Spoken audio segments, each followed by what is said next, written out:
I know what I saw. And no amount of sleep deprivation or stress is going to convince me otherwise. Last night, around 2:30 a.m., I looked out my kitchen window just like I always do when I can sleep, and I saw my neighbor, Richard Bell, standing in his backyard. The porch light was off. He was just standing there, still, facing my house, watching. But here's the thing, Richard Bell died 5 years ago. It was long and slow, the kind of sound that makes your stomach drop before your brain even processes what it means. Wet, thick with mud, smearing across the hardwood, and heavy, deliberate steps. I hadn't heard that voice in 5 years, but it hit me like a punch to the chest, soft, gravelly, calm in the way only Richard Bell ever sounded. Every creak of the stairs echoed through the hallway like a countdown I couldn't stop. I wanted to deny it, to write it off as some hallucination or nightmare logic. But deep down, I knew what he meant. The pull string swayed gently, even though the air was still. I stared at it, heart thundering, a war raging in my head between fear and necessity. I had to know. I had to see. I reached up, slowly, and grabbed the cord. The second I pulled, a gust of cold air rushed down, carrying with it a smell I can only describe as damp wood and rotting fabric. The attic ladder unfolded with a groan, like it hadn't been touched in decades. I climbed, one rung at a time, Richard's presence fading behind me, yet somehow I still felt watched. The moment my head crossed into the attic, I froze. There, in the darkness, barely visible in the faint moonlight seeping through a vent, were dozens of objects. Familiar ones. Items I hadn't seen in years, old clothes, childhood drawings, a photo of me and my parents, things that had been lost long before I moved into this house. Things that should have been hundreds of miles away. There had always been strange things in this house, creaks in the walls with no footsteps, lights that flickered only between 3 o'clock and 3:15 a.m., whispers through the vents that no electrician could explain. I used to think the house was old, quirky, maybe even haunted. But Richard's words suggested something worse, that whatever had plagued this place was tied to me. That I hadn't moved into something haunted, I had brought the haunting with me. And now Richard, whatever version of him this was slowly turning his head toward the hallway ceiling, toward the attic I had never dared to open. And with that same soft tone, he said, "It's still hungry." When the footsteps reached the bottom, the air grew cold, and naturally cold, like all the warmth had been pulled out of the walls. I peeked around the edge of the hallway, heart pounding in my ears, and there he was, Richard, standing at the foot of the staircase, closer than before. His skin looked wrong, pale, but not soft like parchment pulled too tight over brittle wood. His eyes were glassy and distant, but his mouth was curled into a soft, knowing smile. And when he spoke again, his voice didn't match the movement of his lips. "There's something in your attic, Daniel. It came with you when you moved in." I used to hear that voice over the fence when he spoke to my dad, or when he muttered to himself while pruning his hedges. But now it echoed down my staircase like it was crawling through the drywall itself. "You never checked the attic." He was right, I hadn't. I'd lived in this house for almost a decade, and I'd never once pulled the string to open the attic hatch in the hallway ceiling. It had always felt off, like something was waiting up there. Something older than the house itself. And now, I could hear footsteps, slow, creaking footsteps descending the stairs, one at a time. I stared at them for what felt like hours, but it couldn't have been more than seconds. I wanted to believe this was some sick prank, maybe a break-in by someone who looked like Richard. But deep down, I already knew that wasn't true. Because the trail didn't start at the back porch, it started inside the hallway, like the door hadn't been opened to let something in, but to let it out. My mouth went dry. I stepped back, my heel pressing against the baseboard, and that's when I heard it, a voice, raspy, familiar, coming from upstairs. "You never checked the attic." I hadn't used that door in months. It stuck from the humidity, and I kept it bolted. But now, I could hear it groaning open from the other end of the house, as if someone or something was inviting itself in. I stayed low, crawling silently across the kitchen floor toward the hallway. The living room was dark. The air felt thicker, heavier with every breath. As I reached the corner, I peeked around the edge and saw muddy footprints trailing in from the back door, leading straight toward the stairs. My stairs. I was at his funeral. I carried his casket. I helped shovel the dirt onto his grave. So tell me, how the hell was he staring back at me? I didn't move. Didn't blink.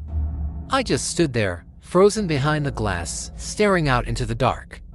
The backyard was dim, lit only by the faint orange glow of a distant streetlight bleeding through the trees. I grabbed my phone, hands trembling, and snapped a photo through the glass. Flash off. Silent mode. When I looked back up, he was still there. Unmoving. Watching. I considered calling the police, but what would I say? Hey, I think I saw my dead neighbor in his backyard. They'd either laugh or send someone with a clipboard instead of a badge. So I did the only thing I could think of. I turned off the kitchen light, ducked beneath the window frame, and waited. Every second felt like a minute. My heart pounded like a warning drum in my chest. And then, the back door creaked open. But there was no mistaking him. Same posture, same ratty gray cardigan he always wore, same balding head tilted slightly to one side. Richard used to do that when he was listening carefully, like he was always half a second away from saying something. That's exactly how he looked last night, like he was waiting for me to speak first. Except this time, there was no cigarette dangling from his fingers. No life behind his eyes. Just stillness. Cold and wrong. I backed away from the window slowly, half expecting him to disappear the moment I broke eye contact, but he didn't. That sound, the creak of the back door, wasn't subtle. The footprints weren't faint or fading, they were fresh. My body locked up. I didn't run. I should have, but I didn't. My feet stayed planted to the floor like they'd grown roots. That sentence shattered something in me. It came with you when you moved in. I don't remember making the decision to move, but somehow I found myself in the hallway directly beneath the attic hatch. I stepped fully into the attic, the floorboards groaning beneath my weight. The space was cramped and cold, but my focus was locked on that collection of objects. The whisper had come from no more than a few feet away, but nothing was there, at least, nothing I could see clearly.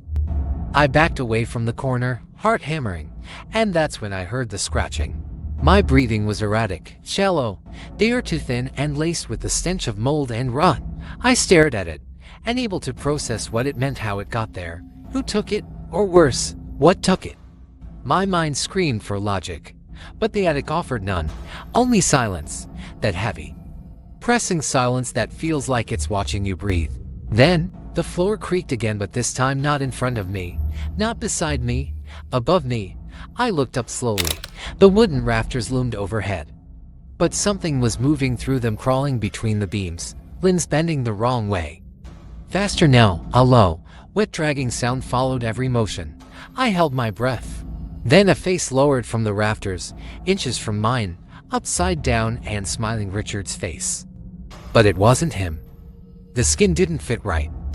The eyes blinked sideways. The mouth moved before the voice caught up. I kept your room ready. And with that, the lights in the attic, dim and flickering from nowhere, snapped off. I reached for my phone, desperate for light, but the screen refused to turn on. Dead. Everything was dead. I wasn't alone anymore. I could feel it. Movement, soft and calculated, circled me in the shadows. Floorboards flexed gently, as if being tested. Then I saw it, just a flicker to eyes, low to the ground, glowing faintly like coals beneath ash. They didn't blink, they didn't flinch, they just watched. A long, twisted hand reached forward from the dark and laid something at my feet. I didn't want to look. I knew I shouldn't, but I did. It was a photo of me sleeping. Last night. The timestamp was 3:12 a.m. But I hadn't left my phone's camera on. I hadn't taken it. And then the whisper came again, low and trembling. You were never alone. Not on the walls. Not on the floor. From beneath me, like fingernails clawing at the beams, directly below where I stood. I pressed myself against the wall, heart slamming against my ribs like it was trying to escape. Then, a whisper, not a voice this time, but laughter, childlike, youthful, twisted. It echoed through the rafters and around the floorboards, until it became impossible to tell where it started. I closed my eyes, thinking it would somehow stop what was coming, but then I felt it, a hand brushing the back of my neck. I screamed, loud, run, desperate. The attic exploded in a flash of light. But it wasn't electric, it was a memory. A surge of images shot through my mind like lightning. Richard knocking on our door when I was a kid. A locked box my parents said never to touch. A basement I'd been too scared to enter back then. And something hiding behind my bedroom wall. My vision cleared. I was no longer in the attic. I was standing in my old childhood room, alone, and on the bed was another me, asleep. Then came the thud, slow and heavy, followed by another, and another, like something was banging its head against the underside of the attic floor. I dropped the photo and turned toward the ladder, but before I could take a step, I heard it again, that same broken voice, closer this time, whispering with what almost sounded like joy, "He's been waiting for you." And then, something gripped my ankle. I knelt beside the pile and picked up a photo I hadn't seen since I was maybe 7. In it, I was standing in front of my old house, holding a toy dinosaur, with my mom behind me smiling. I flipped it over. My mom's handwriting, Daniel, age 7 that summer. My throat tightened. There was no way this could be here. No possible way. And then I saw it scratched into the wall beside the pile, shallow and erratic, like it had been carved with shaking hands, were the words, "He followed you here." My breath caught in my chest. I turned slowly, and in the far corner of the attic, where the shadows were thickest, something moved, low, crawling. And then, in the softest, most broken whisper I've ever heard, it spoke, "You left the door open, Daniel." I spun around, trying to find the source of the voice, but the attic was so dark it felt like the shadows were swallowing sound. The grip was ice cold and bone-thin, like the fingers of something that had died long ago but refused to let go. I kicked instinctively, struggling to pull free, and when I finally turned to look, there was nothing. No hand, no figure, just the lingering sensation of cold wrapping around my leg. I stumbled backward, nearly falling through the open hatch. My foot caught the edge of the attic floor just in time, but the ladder below had begun to fold itself back up, rung by rung, creaking with a natural precision. It was like the house, or whatever controlled it, had made its choice. I wasn't leaving. As the final step vanished, sealing the hatch behind me, the attic plunged into darkness, total and absolute. And in that black silence, the voice returned, but not from the corner. This time, it came from all around me. It wore his face first. "Now it wants yours." I stumbled backward, arms flailing in the dark, until my back hit the far attic wall. My knees buckled, and I slid down the wall, the photo still clenched in my shaking hand. The darkness swallowed everything, and for a few horrifying seconds, all I could hear was the raspy sound of breathing, not mine, but right beside me. I stood there, frozen, staring at my younger self sleeping soundly beneath the old patchwork blanket I hadn't seen in over 15 years. The wallpaper was the same. The crooked bookshelf. My younger self vanished into it, like he was never there at all. I tried to move, to run, but the darkness moved faster, coiling around my legs, my arms, my chest. I tried everything, banging on the glass, screaming, willing myself to wake up, but the world beyond the mirror remained unaware. I watch, I wait, and I listen. Because now I understand this place isn't a prison, it's a corridor, a reflection of everyone who's been replaced, and the ones outside. They don't always know, not at first, but they change, slowly, subtly, until nothing human is left behind their eyes. I don't know what that thing is wearing my face, or how long it's been doing this, but I know it's still spreading. I've seen others through the mirror, trapped in their own glass cages, silently pounding, just like me. If you're watching this, really watching, ask yourself something. When was the last time your reflection blinked at the wrong time? When was the last time you looked away from the mirror and felt it watching you back? Don't ignore it. Don't wait. Because once you see them, they've already seen you. My imposter was living my life flawlessly, even better than I had. He smiled more. He fixed things I had ignored. He visited my parents. He even started dating someone, something I hadn't done in years. I watched as everyone embraced him without question. It was perfect. Too perfect. And then, one night, he looked directly into the mirror, as if he could see me. He leaned close and whispered, "You're next, Richard." And that's when I saw it. In the hallway behind him, Richard Bell standing in the shadows, watching, smiling. I wasn't the first. And I wouldn't be the last. I gasped, but no sound came out. Then I saw them, faces in the dark, hundreds of them, all versions of me at different ages, some terrified, some smiling, some hollow. Their mouths moved in unison, forming a single, breathless sentence that echoed in my skull. "You've been asleep inside him." The ground gave out beneath me, and I fell not through space, but through memory. Flashes of every night I thought I was alone, every moment I felt watched, every time I woke up at 3:12 a.m. They weren't coincidences, they were cracks in the surface. And now, I wasn't falling anymore. I was standing in the mirror, staring out, and my reflection, the real me, was on the other side. Even the stuffed bear missing, and everything was exactly as I remembered it, down to the creak in the floorboard near the closet. He reached out slowly, pressing his hand against the glass. I did the same, but the surface didn't feel cold. It felt warm, alive. The space behind him, my world, looked hazy, distant, like a fading dream. And around me, the mirror world pulsed with a low, guttural hum. That's when I understood. I wasn't looking into a mirror anymore. I was on the wrong side of it. Something had taken my place. It wore my skin now, my voice, my life. And it was good at it. As I pounded the glass and screamed, the figure on the other side smiled faintly and walked away. I watched helplessly as it moved through my house, answered my phone, laughed with my friends. No one noticed. No one knew.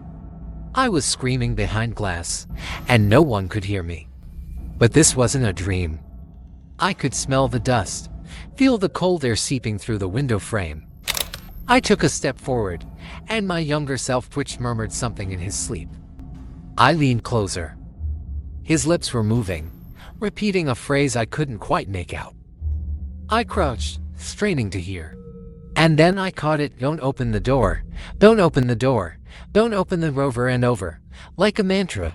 That's when the closet door behind me creaked open, inch by inch, revealing only pitch black inside. And from within that darkness, a voice not my own whispered, "But you already did."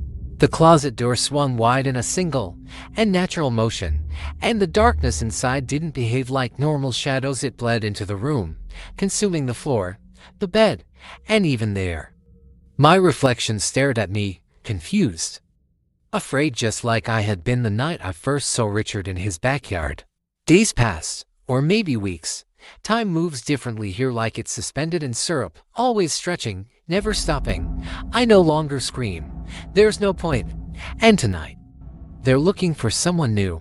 End of part 1. Watch the next story. I found a photo of myself sleeping, but I live alone.